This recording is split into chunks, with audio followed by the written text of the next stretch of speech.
Hey guys, welcome back to the channel. Today I have something to share with you. Some of you may or may not remember if you've been watching the Abel build series. I installed a Pioneer mini split back in October of 2019. So it was this unit, 9000 BTU, 21.5 SEER kit. So to make a long story short, I purchased from this company, highseer, which strangely enough is basically pioneerminisplit.com. It's Parker Davis HVAC. They're based out of Florida. To say that I've had problems with their customer service is an understatement. A little bit of a background to why I'm reaching out to them. Unit has worked perfect up until this last trip we went on. It was throwing a P4 error code, which is basically a motherboard communication error with the compressor, or the actual compressor went out. These units, here's an email I sent to them. They didn't respond at first when I sent them an email about warranty and parts. And then they finally responded that there's 5 years on parts and 5 years on the compressor. If you filled out the card and sent it in, which I did. Anyhow, that's the response I got. It says it would be best to give us a call. So I figured out what their phone number is. Let me go back into messages here if we can find. Here, they gave me their phone number. So this is what happens when you call them. They will answer, well, a machine answers the phone, and then you're on hold for 10 to 20 minutes, and then an operator answers, and you ask for either warranty or parts. They put you on hold again for another 10 minutes, and then the recorded message says you are first in line, and it keeps saying it over and over and over again, and then it goes click, and then it goes beep, beep, beep, beep, beep, beep, like a busy signal. I tried 6 times on 4 different days to get through to them. I even told the operator what was going on, and nothing worked. So I don't know if they purposely drop you into the bye-bye zone when you try to get help with warranty and parts, but that's basically what happened. So I reached out one more time. Let me see if I can bring it up here. Reached out to him one more time.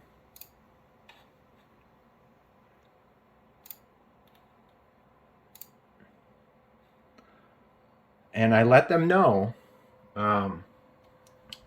that I called no less than 6 times, and in each time on my 30-minute lunch break, here's what happens. And I explained what I just said. I'm within my 5-year warranty since 2019, and then I just was asking for parts to fix the unit, which is basically a motherboard and a compressor. Never got a response. If you use the contact us on their page on here, the support section, customer support, you'll never get a response. I never got a response. So my suggestion is that you do not purchase anything from this user on eBay, nor the pioneerminisplit.com website. I'm so frustrated, I'm just done with it. I was willing to like buy parts if they weren't going to honor the warranty or whatever for it, but I am just whatever. Screw it. Let's go out to the garage. I picked up a different unit. Let's go out to the garage and we'll talk about it. Okay, here we are, guys. Yesterday these units arrived through UPS. I guess I'll just tell you the price right off the bat. I will leave a link in the description. They're on eBay. $523 shipped for this exact unit. I did purchase some anti-vibration mounts for the condenser that sits outside. I'm thinking that maybe some of the vibrations from driving down the road caused the other one to fail. I really don't know what caused it, but whatever. We got 3 years out of it, and the original Pioneer unit cost $820 or something like that.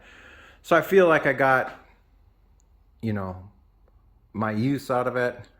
We used it for quite a few seasons, worked great until it didn't. So I figured, you know, if I'm going to have to buy something or parts or whatever, why not jump into something and see what the new technology is. So this is a 12,000 BTU unit rather than a 9,000 BTU unit. And strangely enough, it uses 5 amps less. I believe the Pioneer unit had a 14.5 amp rating, and for whatever reason, this one uses less. Now, this is not a name brand company, so to speak. However, after doing quite a bit of research, these units use Toshiba compressors. And from what I know, and from the reviews I saw, everybody really likes these. These do come with a 5-year warranty, but you have to be a HVAC installer or HVAC certified to get that 5-year warranty. I figure it's a gamble for 523 bucks. Let's say it works for another 2 or 3 years. That's great. I can use it. If I need to purchase parts, I'll make an effort to purchase parts. I'm just guessing that if you try to purchase the little parts that break on it, it'll end up costing the same amount or close to the same amount it would if you were to buy a new unit. That's kind of the thing with new stuff nowadays, is it's a throwaway society. So I'm gonna get the old unit off the truck and then start looking at the different dimensions that these have, get those installed, vacuum the system down. It comes pre-charged with refrigerant, but I do have refrigerant if we need more of it. And then get this unit turned on and fix the whole situation, because with the winter coming up, we leave that thing on the anti-freeze setting so it maintains 50 degrees in the shelter, so stuff in there doesn't get moisture and mold and all that stuff on it. Anyhow, enough of my rambling. I'm not going to do any time lapse. You guys can go back in the series and see how I installed the Pioneer unit. It's basically the same thing. I'm leaving all the lines and the electrical in place because it'll just swap over to this unit. But yeah, here we go. Well guys, we got the old condenser down. Notice how large it is compared to this one. It's also quite a bit heavier. So I was able to get this up here with the isolated rubber mounts. I had to add a couple pieces of strut. No big deal. All the lines and everything plugged right in like it was the same unit. We'll go in the shelter here and I'll show you where we're at in here.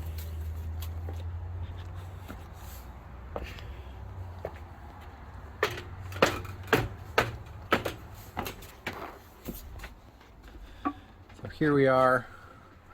I've got the unit just sitting here with a bungee cord on it. Once again, these lines went right in and made up to the refrigerant lines on the back there, and I've got it wired.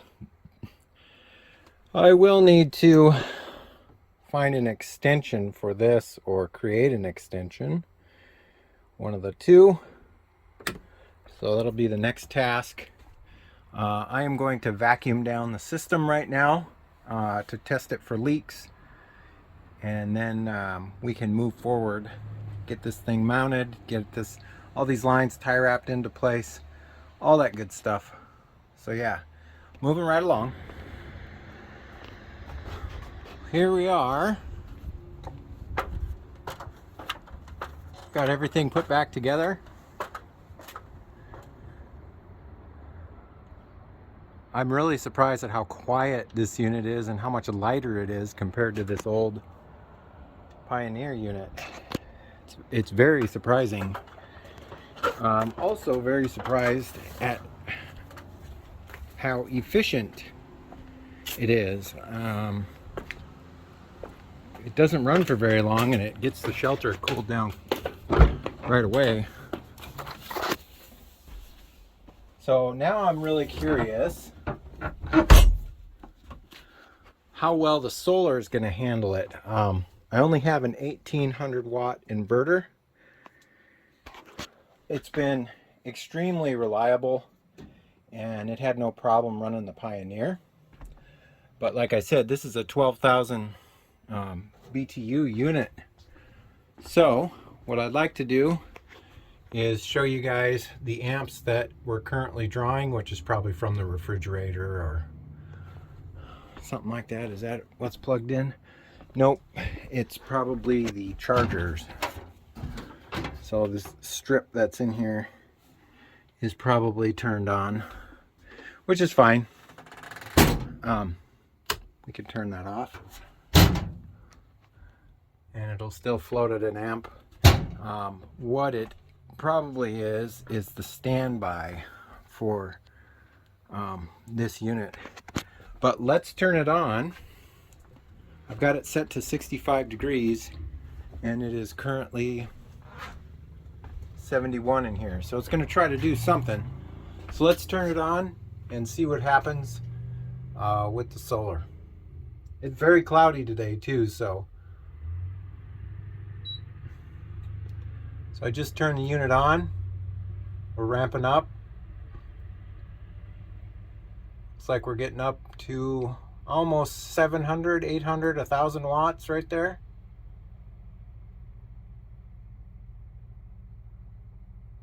So it definitely has a pretty big draw on the batteries.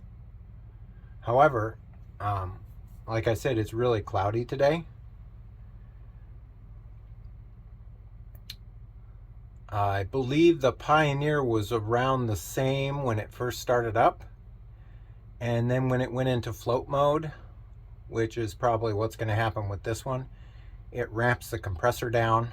The initial kick on though was pretty heavy on both units, but the mini splits ramp the compressor down as time goes on. So that's where they get their efficiency, is they have a variable compressor speed that they run at. And the air coming out of this thing is very crisp. I don't remember the Pioneer being able to freeze your eyeballs off if you look into it like this. So I'm just going by memory and what I know. And this also has a heater on it and a drying function. So yeah. So as you can see, we've got it drawn down on the batteries right now. I have Deep Cycle Marine batteries on here from Walmart. I do not have any lithium ion or anything like that, or lithium iron phosphate. So realistically, if I were to run this, I would have to be in direct sunlight for the batteries to be able to keep up. Now, watch what happens. Right now it says, 24.3 volts, but watch what happens when you turn the unit off. It just ramps right back up to where it was when we started, which is like 25.2 or 25.5. So it'll slowly go right back up to where it was. That's just how one of these systems work when you have lead acid batteries. The lead acid batteries obviously don't have the push that the lithium iron phosphate batteries have, but I've been doing just fine with them for the last 4 years, and those batteries out there are 2018 and now it's 2022 and they've been doing just fine. So yeah, I'm really happy with this unit. I was pleasantly surprised that it wasn't something hokey. I thought for sure that it was going to be something really odd and one-off, but the instructions are great. The remote is really nice. It comes with a really good user manual that shows you how to do all the wiring and the installation and everything. I can't find anything that would make it not worth purchasing. So I am going to leave a link in the description for you guys if you want to get one of these and try it out. I'm impressed. So far, so good. So like I said, if it lasts a year, 2 years, I'll be happy. But other than that, I think that's probably going to be it, guys. If you like this video, give me a thumbs up. If you're not subscribed yet, I'd love to have you as a subscriber. As always, you're going to want to stay tuned. We got another CTIS episode coming up. I'm waiting on some parts to get here. Got one of them, but the other ones should be here maybe today or tomorrow. But other than that, I hope you guys are staying safe, taking care of each other. And as always, I will catch you next time. See you later. Bye-bye.